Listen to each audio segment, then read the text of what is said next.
que eu vejo no chocante caso da família de policiais militares brutalmente assassinada no dia 5/8. Covardia da pessoa que realizou os assassinatos da polícia.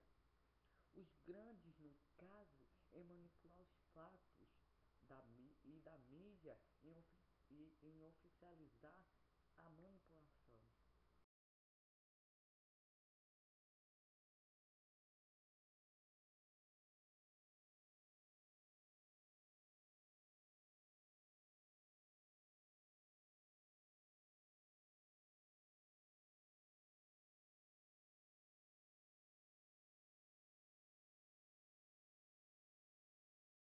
Facilmente comprada. E será se for de interesse da polícia? Mas por que seria? Pessoas inteligentes que são. Vocês conhecem o senso de união das tropas da polícia, evidenciado nesta entrevista. E sabe o que acontece com assassinos de colegas de trabalho deles? Seria uma afronta à tropa e evidentemente haveria uma retaliação, o que trairia à cidade uma guerrinha pela busca dos culpados. Se não aceitar essa teoria, então pelo menos entenda que matar 2 policiais em casa dormindo geraria um certo pânico, não é? Do interesse dos altos esquadrões, obviamente. É muito fácil para a PM manipular alguns fatos. Vamos pensar no garoto que deu o depoimento.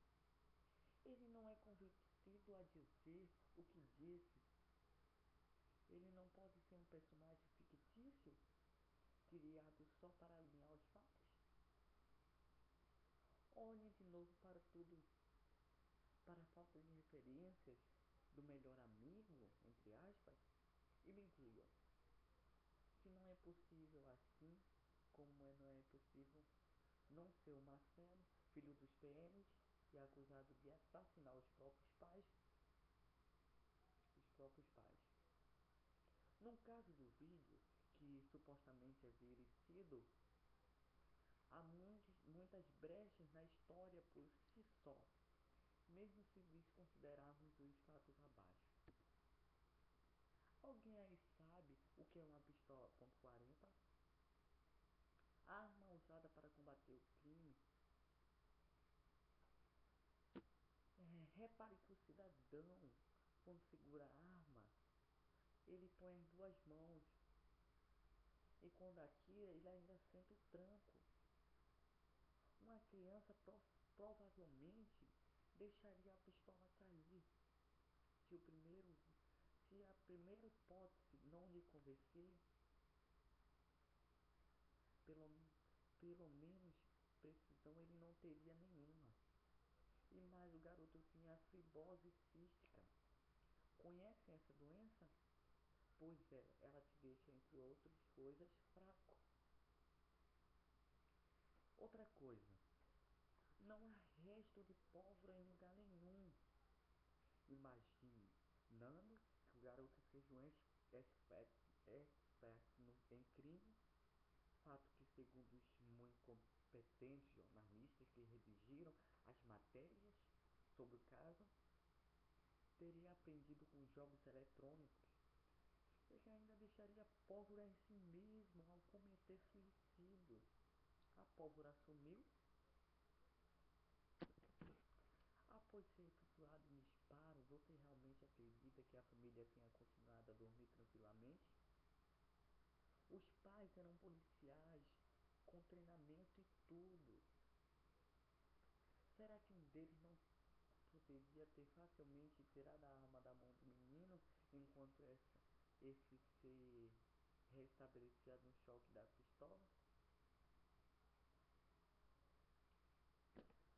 Depois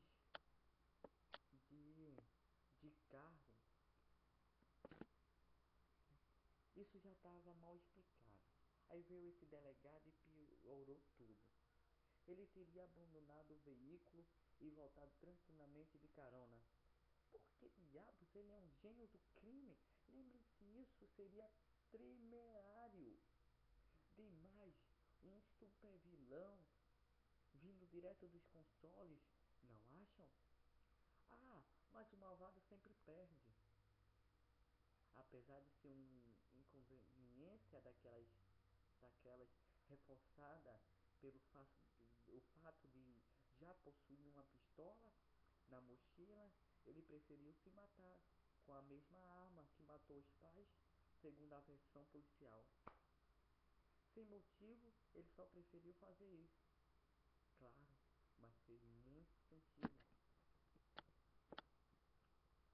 Os familiares e amigos da família consideravam o garoto calmo e carinhoso.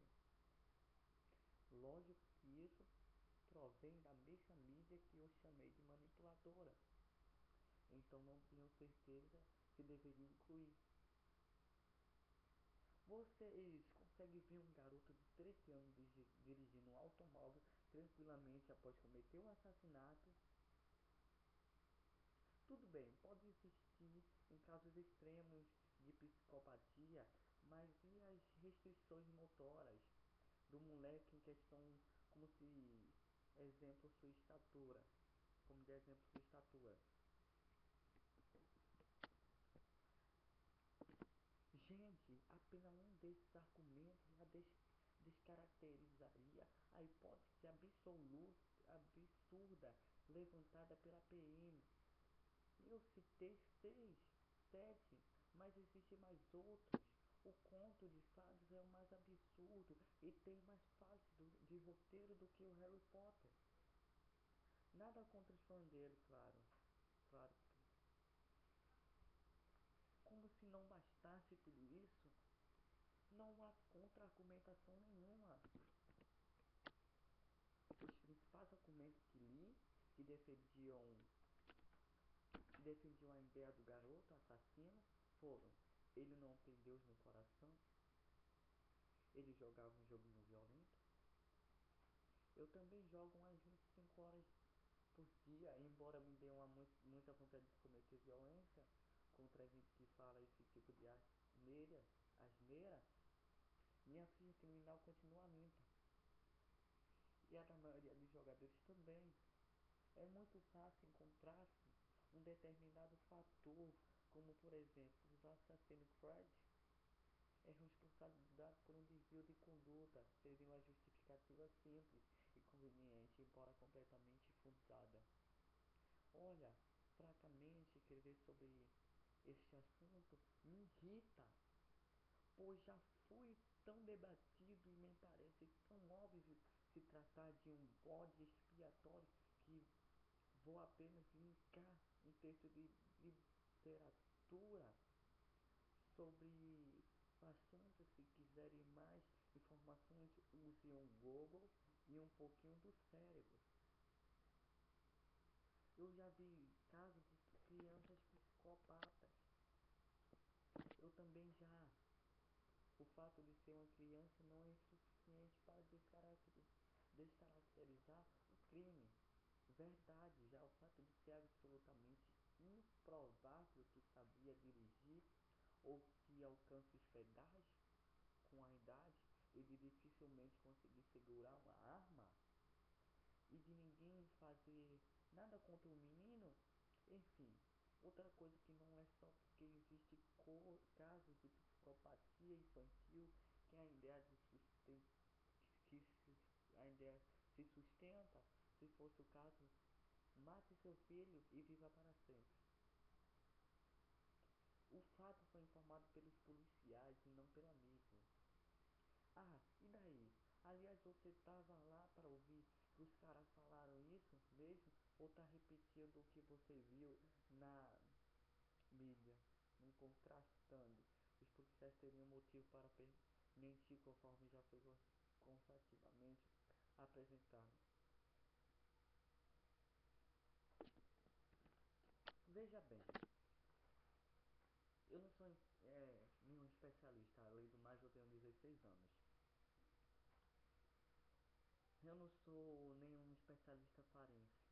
Tudo bem, o garoto tem era canhoto e a mão era esquerda, mas é a prova terrivelmente fácil de ser plantada tanto pelos verdadeiros montadores quanto pela própria polícia, e essa hipótese se acentua vistigosamente ao perceber a falta de pólvora constatada.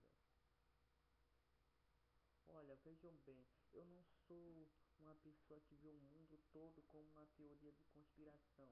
Acho que alguns maquiavelismos são infelizmente necessários, mas agredir-me a falta de uso de capacidade de perspicácia das pessoas, intendo tratar-me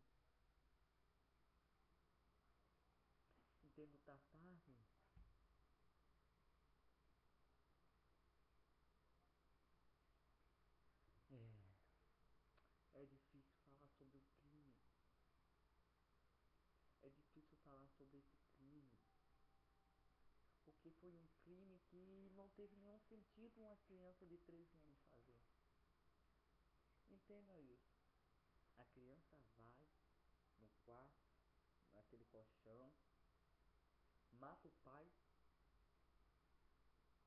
a mãe se acorda, espantada com aquilo, fica de joelhos e ele dá um tiro na cabeça da mãe. E depois disso, sem levantar suspeita, vai lá na casa da avó, mata a avó e a tia, todos com um tiro na cabeça.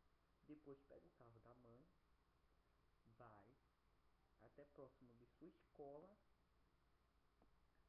pega, estaciona o carro, dorme no carro até as 6h23 da manhã, depois acorda, como se nada tivesse acontecido, vai à escola, depois da escola volta para casa e lá ele se mata com um tiro na cabeça. Como é que isso pode acontecer? Reflitam nesse crime. Esse crime não pode ser deixado para lá como mera coisa. A gente temos que ver o que é certo, entendeu? Porque uma criança, na minha, na minha, no meu modo de ver, esse fato está muito mal entendido. Tem muito caroço nesse angu. Tá muito mal entendido. Então, gente, é isso que eu quero lhes falar. Uma criança não poderia fazer isso. Ela não poderia fazer isso. Entendeu? Uma criança não poderia fazer isso de modo algum. Então é isso que eu quero lhe dizer. Pensem, reflitam, porque as consequências desse crime, se a gente não tomar uma atitude, vai ficar jogado ao leste. Então temos que achar esses assassinos. O Brasil tem que se mobilizar por causa desse crime. Então é isso